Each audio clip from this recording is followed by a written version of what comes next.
Hello, everyone. Hope you're doing well and welcome back to VizConnect. Today, we have a special speaker. He's inspiration to all of us in Tableau community. He's a Tableau Visionary Hall of Fame, author of Big Picture and co-author of Big Book of Dashboards. His presentations and training classes combine an extraordinary level of product mastery with the real-world experience gained through developing thousands of visualizations for dozens of customers. He has taught thousands of people in both large and small organizations and is known for conducting his seminars with clarity, patience, and humor. So without further ado, please welcome Steve Wexler. And today, Steve will go ahead and talk to us about the secret to engaging people and changing behavior with data visualization. Steve, over to you. Hey, Sagar. Thank you so much for having me. Thanks, folks, for joining me. I love this VizConnect program. As you mentioned, I'm the founder and principal of Data Revelations. I've got to tell you, my main job right now is people pay me to critique their work. I'm essentially a professional chart looker-adder. I'm a Tableau Visionary Hall of Famer. The program used to be called the Zen Masters and now Visionaries. I was Tableau's inaugural Iron Viz champion, and I'm also the author of a couple of books on data visualization. The Big Book of Dashboards, along with my dear friends and colleagues, Jeff Schaefer and Andy Cotgreave, and more recently, The Big Picture, how to use data visualization to make better decisions faster. And in fact, this is a presentation that comes from content in The Big Picture. I don't know, how this platform is set up for give and take, and whether you can unmute yourself later on. Certainly use chat, but you're encouraged to disagree with me. Really good things happen when we discuss these things, debate these things. I'm not talking about having a fight. Maybe I should get a slide where people are a little friendlier here. But if you don't think I'm right about something, or you have what you think is a better example, or in your experience, something worked or didn't work that I think is good, bring it up. I've gotten so much better when people have shared their thoughts on this stuff.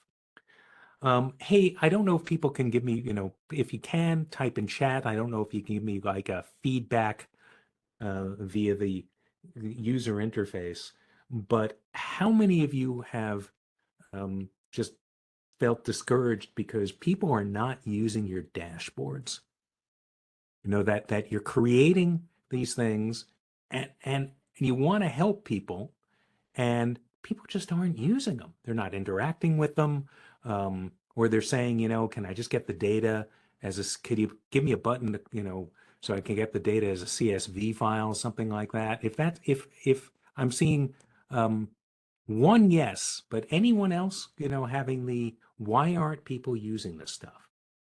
And I've certainly had that, and it's very discouraging. You're making amazing stuff. It's going to help people, but they're not using it. Well, let's kind of discuss that for a minute.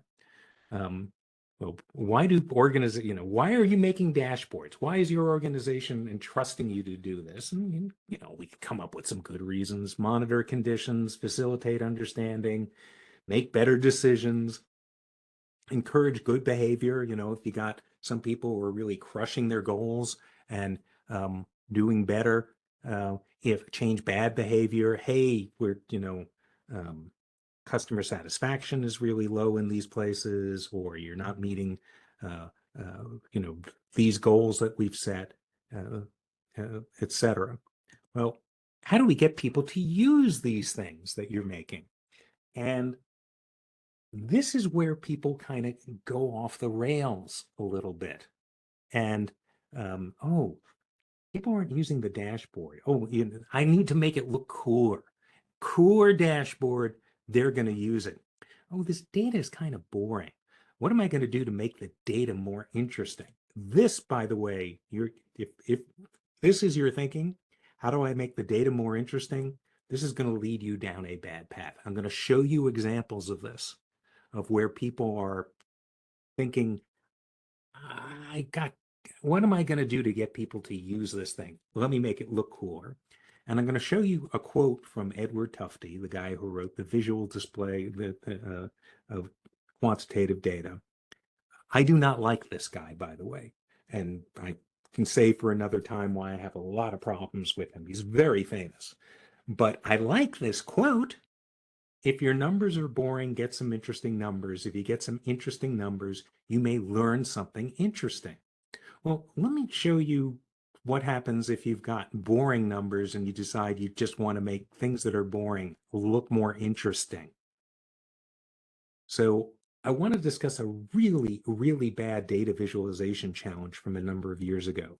Someone was looking at the balance sheet in the Bill and Melinda Gates Foundation annual report. This is a snippet from it. So the Bill and Melinda Gates Foundation is one of the world's largest philanthropic organizations. They are trying to cure malaria, rid the entire planet of malaria, and wonderful things like that. This person was looking at the balance sheet and said, wow, this is really a dull way to present this. I know I'll come up with a cool looking chart so people will want to interact with this data. Now, I really question even doing that. Why do you want people looking at this? All those wonderful things the Bill and Melinda Gates Foundation is doing, and you want people to dicker around with the balance sheet? So that's a question. But let me just show you some of the things that are going on in here.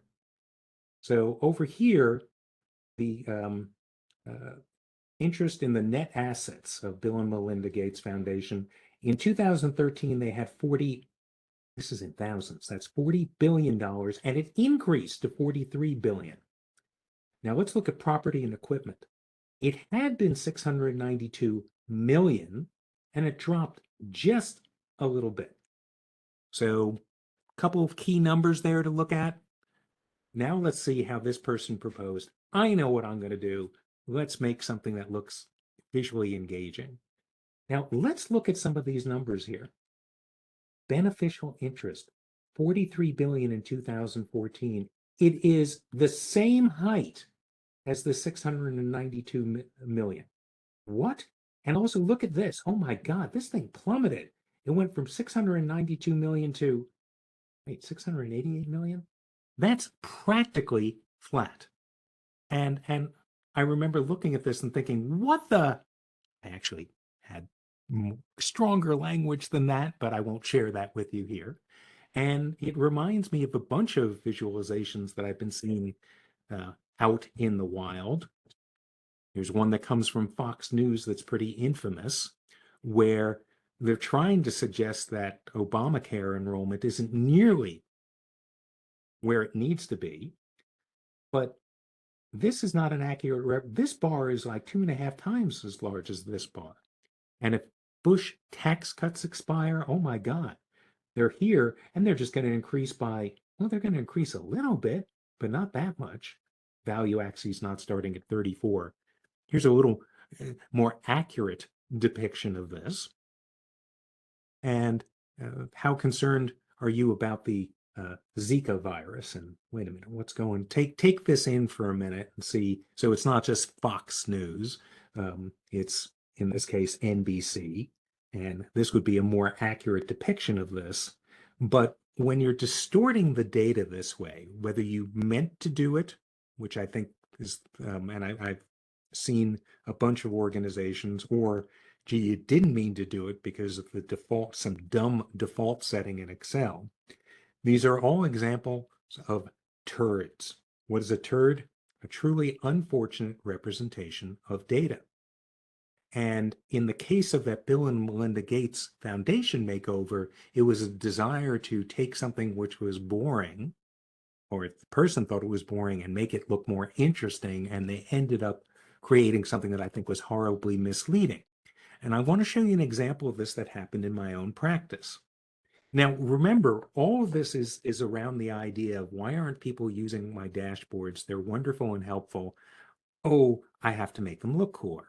So I was working with a big multi-net global consulting firm, and they were doing a global HR study, 3,000 people from all over the world. And part of the survey of human resource practices was, well, let's find out who these people are. So there were demographic questions. What's your gender? Where do you live? What's your age? What industry are you in? Education level, income level, all this type of stuff. So there was something that was like this, but there were even more data that was there.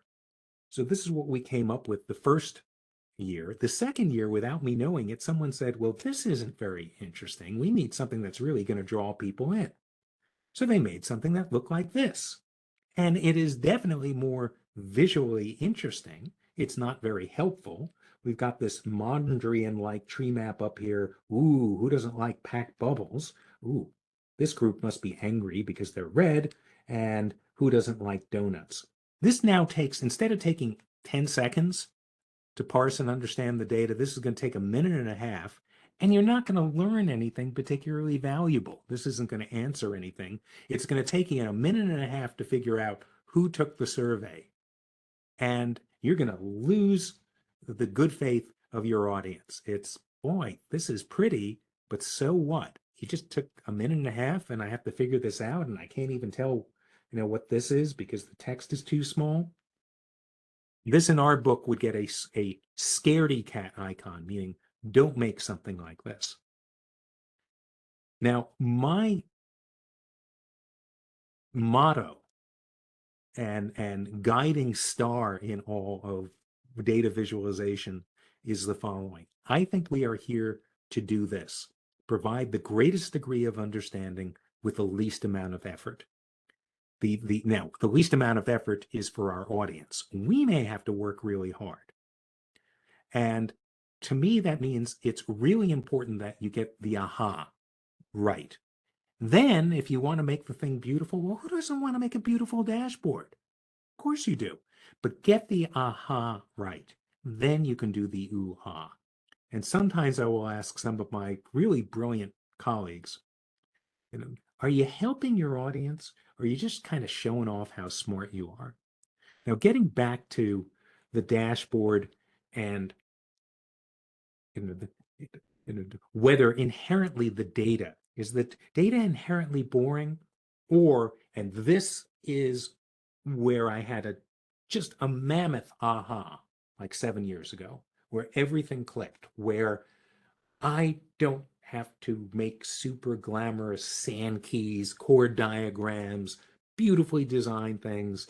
It was the context of the data. Let me explain. How do news organizations try to make stories interesting? Well, right now, there's nothing they need to do. We are living in the weirdest, craziest time, certainly in my lifetime, which I'm going to guess is a little longer than most of the people who are joining me today. No guarantee of that, but that's my guess. So it's not taking a whole lot to make things interesting. But what I would do for a slow news day. But let's say here I am, in the United States, sipping my coffee, and then someone comes on the television and they tell me about a train derailment halfway across the world. Why are they telling me about this? And it's now, if it's this massive accident, yeah, that's going to be newsworthy. This wasn't a massive accident. It's happening halfway across the world. Why are they telling me about it? There are train derailments all the time. Why this time? And I know the answer. If they're telling me about this thing and it's halfway across the world and normally they wouldn't tell me about it, it's because there must be Americans on board. So what is it that interests people? It's stuff about themselves. And I remember reading about a plane crash in Algeria a number of years ago. And this was not front page news in the United States. It was front page news in Le Monde, which is the Parisian daily newspaper, because there were a lot of French people on board. So a bunch of things really clicked with this, and reminds me of this fellow who was very well known in New York City in the late 70s and 80s and even beyond. This is Ed Koch. He was the mayor of New York City, and he had a famous catchphrase, "How am I doing?" And I'm thinking of all the different dashboards that I've seen in public or in corporations. How much older, younger am I than others? How is the store I manage performing compared with all others? How did my session do compared with all others? What is my salary compared with others? How much will I save if I use a generic drug? Well, probably I'd like to put in the drug that I use. And tipping my hand a little bit, how did people like me respond to this survey? Remember that incredibly boring bunch of bars demographic dashboard? If we somehow ask the user, our audience, hey, tell me a little bit about yourself, so I'm going to make this survey be more interesting to you because we're going to see it through your eyes, well, some great stuff happens.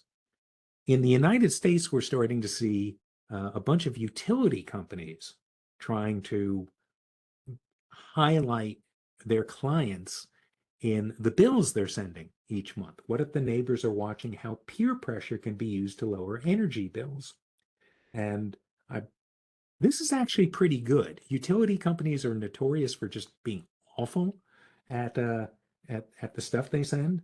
But here they're saying, okay, here's you, here's all the neighbors, so you're doing better, but your really energy efficient neighbors are really kind of smoking you at the moment. And the idea is, well, okay, what can I do to be more like them? And here's the same thing over time. The Again, not I can't help looking at a chart and going, hey, okay, this is good, but here's what I would do to make it better. So what they did well is the blue is the most prominent. That's me, similar home, my home. So this is me, and I can see it's a thicker line. So they did well with that. I don't know if I need the open dots on each of these things, and I hate having to look at a color legend. What is the blue? What's the green? Maybe do some direct labeling over here so you don't have to do it. So sorry, can't help but critique this, but I did say that I am a professional chart looker at her. So this in mind, let me show you generic data and then how it comes to life if you make your audience the centerpiece of this. And I've shown this a few times. My apologies if anyone has seen this before. This is a histogram showing the distribution of ages of people who live in the United States as of 2019. This is based on census data. And the way to read this would be, there are roughly 3.9 million newborns. There are roughly, well, actually, this is as of 2015. I need to get the updated version here. There's roughly 4.7 million 25-year-olds. I think this is interesting. My friends and family, they go, eh. And in particular, I'm wondering, well, what happened here? Why is this suddenly everybody dying? Now, remember, this was when I got this snapshot. This was 2015. I've since updated this. I thought retirement age in the United States is 65, and this is showing, people dying between 66 and 67. Are people retiring and then dying? No, it wasn't that people were dying. It was so many more people were born starting this year when people are now 66, would have been 1946, 1947. So it was baby boomers. All right. I think this is fascinating. My friends and family don't care. But you show them something like this, and they become really interested in this. And I got the idea, a colleague of mine did the same thing, showing how interesting the data becomes when the audience becomes the centerpiece. He did it for people living in Canada. Hold on a sec. I'm going to try to see if I can find it. So here's a live version of this here. And now I know we have some people from the United States, some from Europe, a lot from India. So I only have census data here for the United States, but you can put in your age and see how much older or younger you are. If you're 40 years old, here's everybody that's younger. Here's everybody that's older. The reason this is people age 100 and older. Here's everyone that's younger than you, older than you. This is actually a pretty good use of a pie chart, if I don't say so. If I do say so myself, in that I can see this is a little less than half really easily. Would anyone like to volunteer his or her, give me your age and gender, and I'll plug it into this thing. So if you were in the United States, you get a sense of how many people are older or younger than you. If you're curious, I'm happy to do that. Be warned. Okay, Sadia, I should have said if you're older than 50, this is a little depressing. Okay, so Sadia, I'm going to put 51, but it will get better. So if you're 51 years old, you are older than 65.6%, but you're female, so it gets a little better. Okay, so here's everybody that's younger than you and older than you, and you can see, okay, about 2/3 are younger than you are. I should have warned you before you gave yourself up. All right, Abhay, you're 36 and male.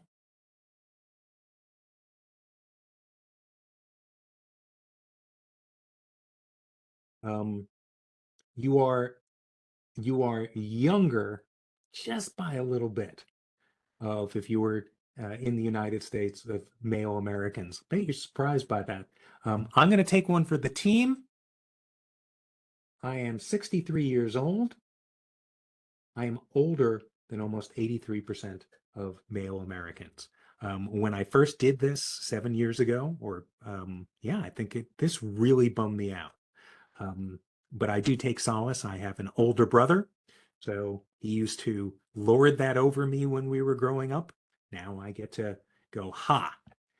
But I don't know anyone who doesn't immediately put his or her or their own age in. And then they'll put their parents or their children or their partner or their much older brother. And the data comes to life because the context is you. It is, where am I within this? And I'm going to show you some great examples of bringing data to life with this. So this is housing data. And again, I'm sorry to be US centric, but it should be really easy to see how you could do it to any other area. 45 years worth of housing price data for 50 states in the United States. And if you're curious, you should be able to tell if you have purchased a house in the last 45 years, has it increased or decreased in value using this data? Not this visualization. If you get anything valuable from this visualization, you are amazing. Well, let me show you what my colleague Curtis Harris did with this. He took all this data, but he said, I'm going to make this something that is useful for my audience. So over here, you can say, hey, when did you buy your home? October 2011. Where did you buy it? NV, that's the abbreviation for Nevada. And how much did you pay for it? 270,000. And this is saying, okay, you did magnificently, by the way. You bought it at the lowest point that it's been in a long time. And you bought it here, oh my gosh, it would have decreased in value, and then there would have been an uptick. But instead, and so this is just showing home prices for Nevada. Each of these other lines are for different different states, and it will also show you, hey, had you been someplace else, you would have been on a totally different curve. So really great job bringing this stuff, massive amount of data, and making it audience centric, something that will really help the audience understand the data. This is something that's in the big book of dashboards, not this. This is not how I would show the data. How is this your session that you presented at some conference? How did you do compared to the other presenters? So this is showing you versus the average of everybody else. And you probably, feel pretty good about yourself because your dot is higher than everybody else. But I'll often really encourage people to use disaggregated data. This is exactly the same data, but it tells a very different story because instead of seeing your dot, way above everything else, you can see, well, 25th percentile, 50th percentile, median, 75th percentile. Okay, you're in the upper quartile here. You're doing really great here. Doing, upper quartile here. You're, between median and upper quartile here. That was hard to see in the other example. So by the way, this is called a jitter plot or a strip plot with a jitter, and you're just taking the dots and randomly moving them left and right. There's no difference between a dot that's to the left and a dot to the right. There is a difference to the dots that are higher and lower.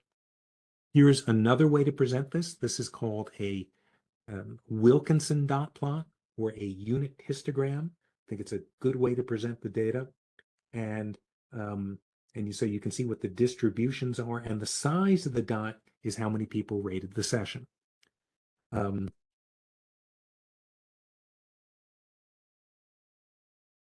Sorry about that, WebEx being annoying. Here's an example that Curtis Harris, again, he borrowed something from the Big Book of Dashboards. We love when that happens, where he took a dashboard that Jeff Schaefer created, which is this course metrics dashboard, and in this case, Curtis Harris is comparing his performances, ratings as a professor, compared to everybody else in his department, compared to the overall college average. And when Jeff Schaefer created this for the Big Book of Dashboards, I said, Jeff, this is great, but you're showing the average of everybody else. Why don't we see all the professors?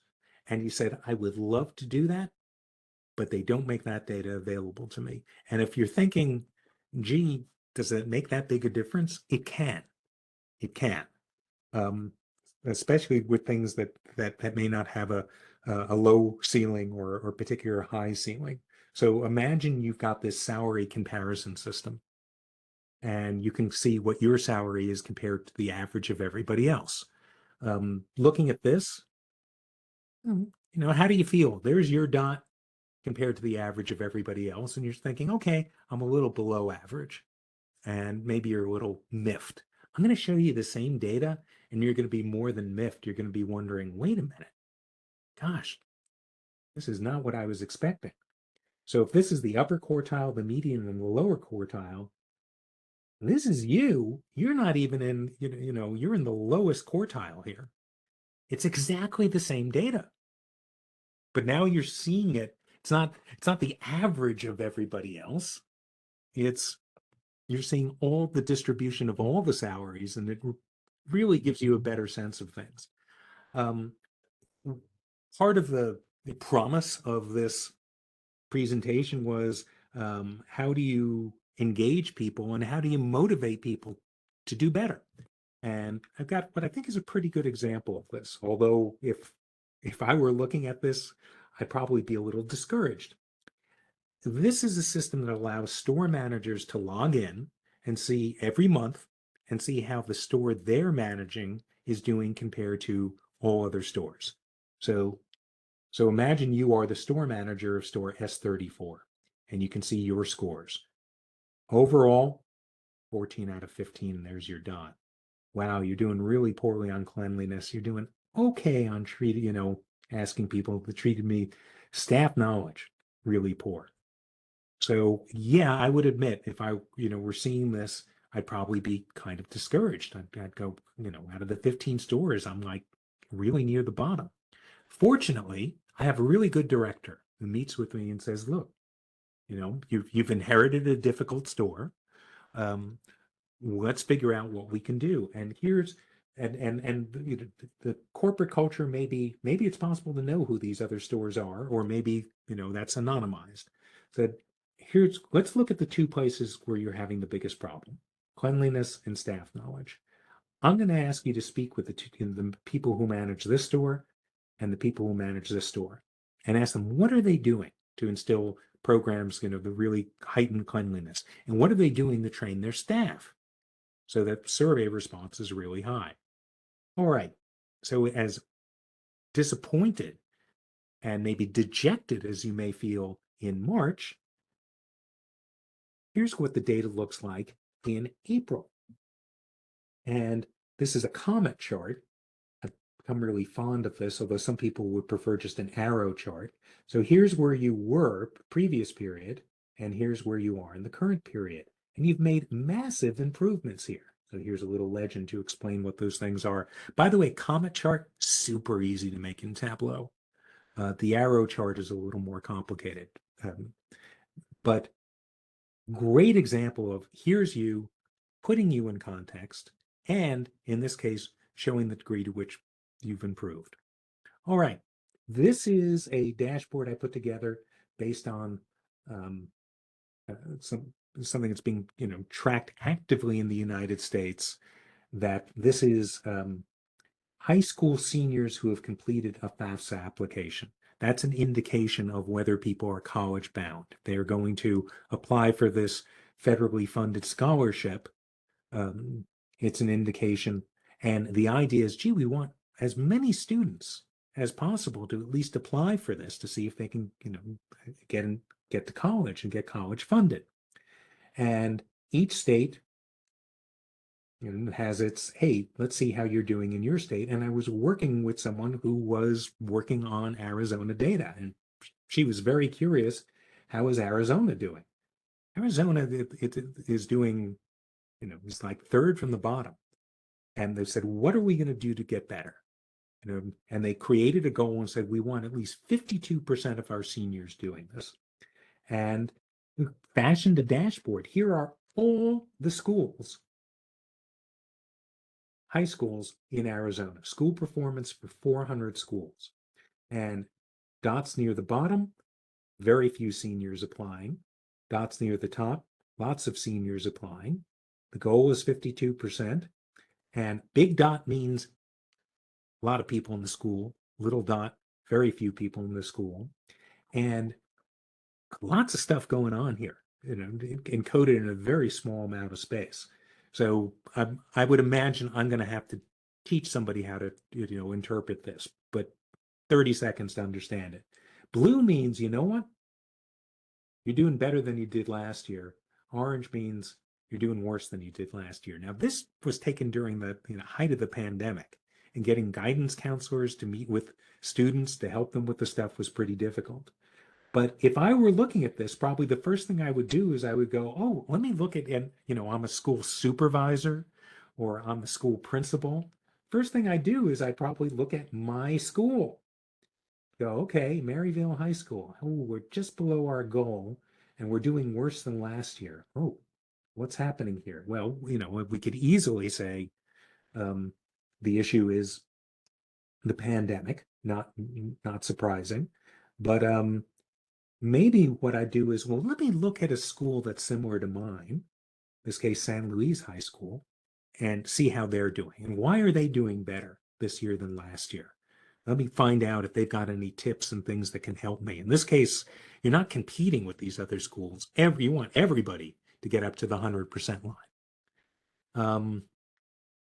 Hard to remember, but back in January of 2021, the COVID vaccine started being available in the United States, and everyone was wondering, well, when do I get my turn to get the vaccine?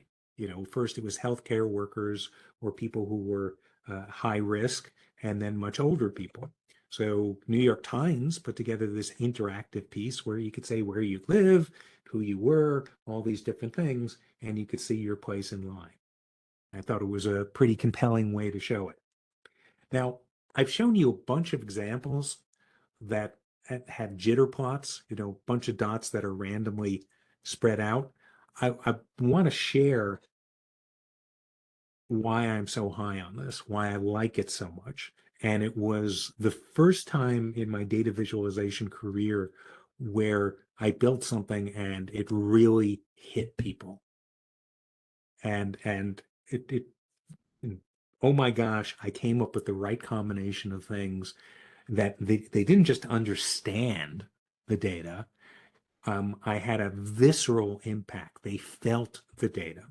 And I did it with simple data visualization and a little bit of data storytelling.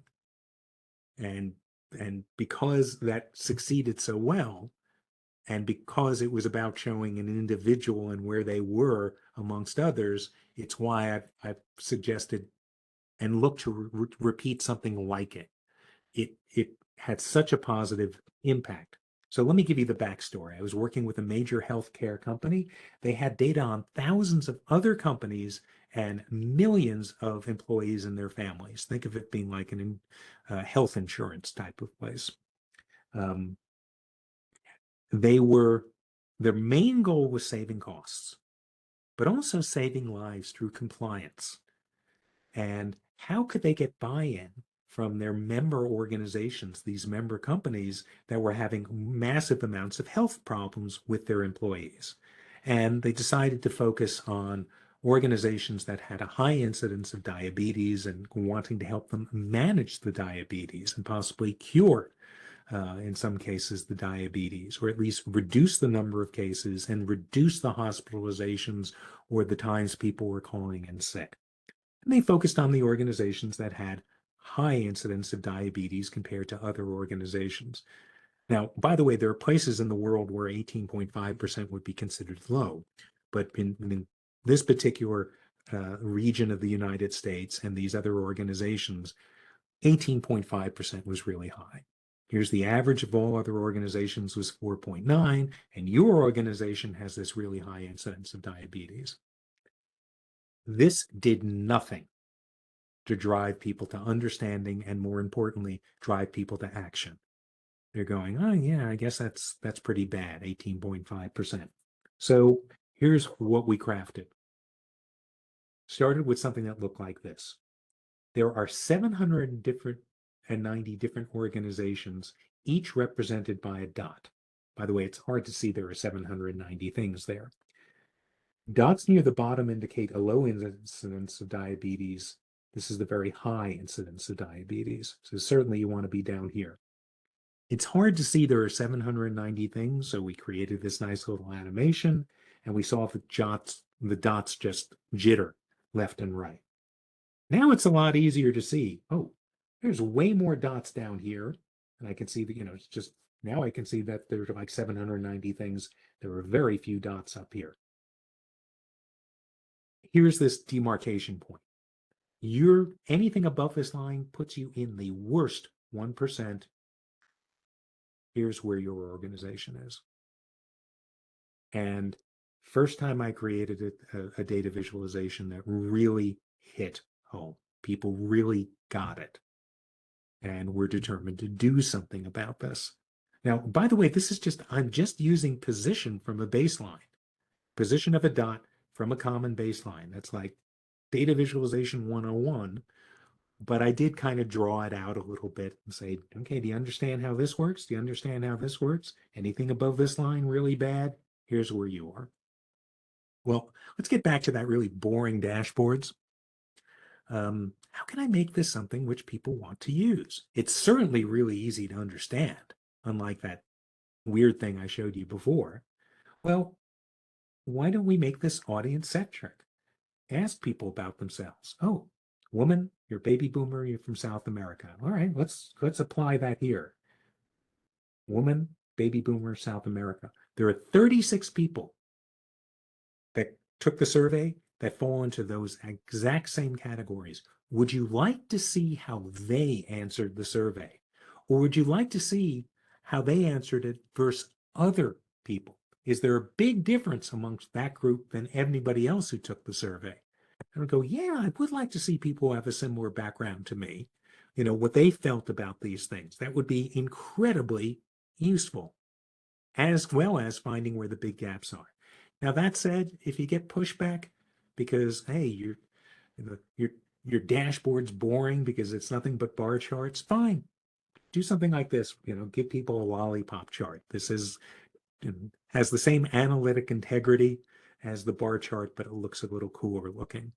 But don't create, the pack bubbles and the donut charts and things like that. Make the thing analytically sound. Make the audience the star as much as you can. Maybe you don't have the ability to do that, but if you can do that, figure out a way to insert the audience into your dashboard, and it will relieve you of design pressures. And people will use the thing because they want to see how they're doing and they're going to want to improve. Happy to continue the discussion about this elsewhere. Also, and I cover this in great detail in the book, The Big Picture, but you can download a free snippet of that if you want to. Let me put in the URL for that here. And you can check out what that's about. You can follow me on Twitter over here, and you are welcome if you've got other ideas or disagreements, or curious about refinements on anything. Happy to continue this discussion. I do like hearing from people. Thank you, Sagar, for putting that in. And that's where you can find me. And I will stop sharing the screen and we can open this up to discussion. Hey, thanks a lot, Steve. I think it was a great session. Thank you for showing us the importance of audience and how we can go ahead and contextualize everything in terms of the audience. Thanks a lot for that. So if you have any questions for Steve, please go ahead and put in the chat. I think we have around 3 minutes. Happy to just go ahead and Hey, Tim, it is great to see Tim here.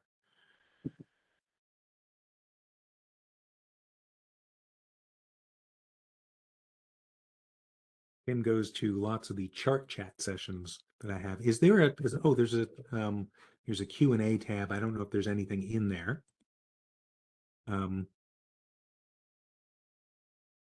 Nothing specific over here. Steve, yeah, so you can just go to chat if you've got a question. Yeah. There's one question. So, Steve, Tim is asking, you started with a link to SAID's page. Any good examples from the climate change discussion? Any good examples from the climate? Gosh, there are tons of great charts in there. If they're looking for data visualization examples, and the debates and refinements of those things, some of my favorites were unit charts, where tons into the one that Seth Godin cites and that has certainly resonated with me is one of the issues around climate change is the amount of carbon that's in the atmosphere. Now, there's actually very little carbon in the atmosphere, something like 422 parts per million. What does that mean? You know, and how do you envision 422 dots per million? Well, here's the issue. For years and years, it was 300 dots per million. Now it's around 400 dots per million. If it reaches 500 dots per million, it's catastrophic. You know, and how do we prevent that? Well, how do you show what that is? And the designer came up with, imagine 100 dots by 100 dots. That's 10,000 dots. And 5 of them are colored darkly.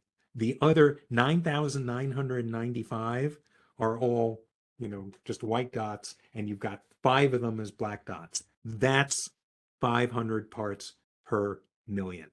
That's what we're talking about.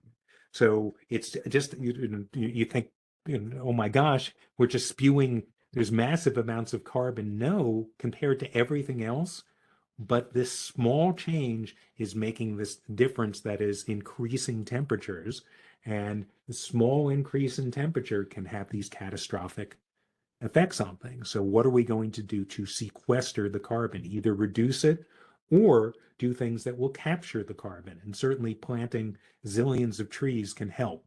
So if you're looking to get better informed so that you can confidently discuss these issues, thecarbonalmanac.org.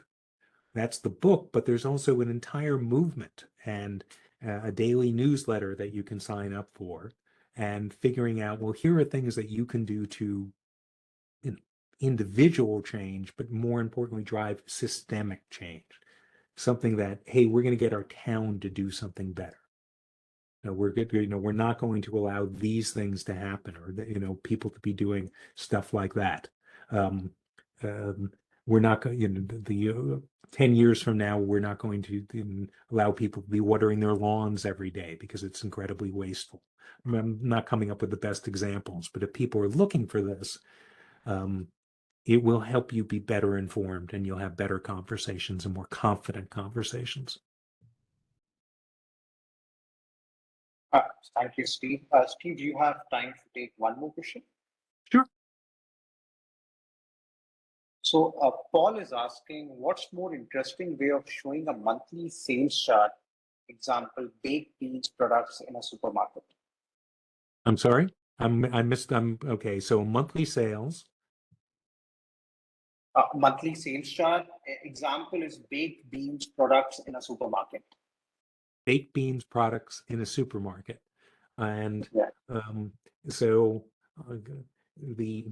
if your audience has absolutely no interest in baked beans, they're probably not going to look at your data visualization. If this is not important to them, there's nothing you can do. You could create, the amazing baked bean chart showing all these baked beans and things like that. And maybe they'll stop because you've created something that looks cool. But if this is not of importance to them, you will have to create something weird looking to stop them. If it is important to them, then what is it that they want to know? Do they want to know, is it price that's driving this? Is it location on the shelves of the baked beans that seems to be doing it? Is the thing that was number one a year ago still number one now? Are sales this month better than last month? How are we doing this month compared to a year ago, this period, etc.? And in which case, they don't want to see the stupid looking cool baked beanie, something with a whole bunch of beans. They want to know, are they hitting their measures, etc. So look, if you are creating an infographic for an undefined audience, yeah, you probably have to do something which is a little weird, exotic looking to capture their attention. If you know your audience's needs and what they're looking for, you want to make it as easy as possible for them to get that. Let's see. I'm seeing another question here from, suppose we're migrating customers to a new service. How do we get to understand if the customer is satisfied or not without conducting a survey? Say conducting a survey is not possible since there are millions of customers. Is there a way to understand the data? Well, realize the very nature of a survey is that it allows you to, and I think it's the joys and amazingness of the mean limit theorem, if I've got that correct, where you can, if the survey is conducted properly, you could probably survey 3,000 people and have a plus or minus 2-3% sense that you've got the entire population well represented. So I would probably say, no, you can't survey millions of people, but you can survey several thousand. And there are schools of how to do this and how to conduct the survey. And then you can say, hey, 73% of customers indicated they were satisfied with a 95% confidence interval plus or minus 3 percentage points. So you can say from 69 to 75, or from 70 to 76. And we can say, if we were to conduct this survey, 95 times out of 100, what we're looking at is showing the true value. Hopefully this is one of the 95 times out of 100. So that's how you would do it. You can't survey millions of people, but you can survey several thousand, and that's probably going to be pretty close. I have a whole discussion about how to show margin of error if you're curious. Just go to datarevelations.com and type in either confidence or margin of error, and you'll find what you're looking for. Thank you, Steve, for that. I think with that, thanks a lot, Steve. Any advice or last words from you for the community? Don't be too hard on yourself. The fact that you're here and putting in this time, collect the little things that make you better incrementally. Don't be too hard on yourself. I always share my early work with people, and my early work was just god awful. I was voted least likely to ever be good at this stuff. So, joking about that, but the work was pretty bad, and I just got help, and I saw great examples from other people, and I'm continuing to do that. I'm continuing to collect stuff where, oh my God, what a great way to show that. I'm going to add that to my little bag of tricks. So do whatever it is that you're doing, keep doing it and keep following Mr. Kapoor here, who's just done an amazing job with VizConnect over the last 3 years. Thanks a lot, Steve. I think with that, thank you, Steve. It's an honor to have you on VizConnect. And we'll go ahead and welcome you back soon. Thank you for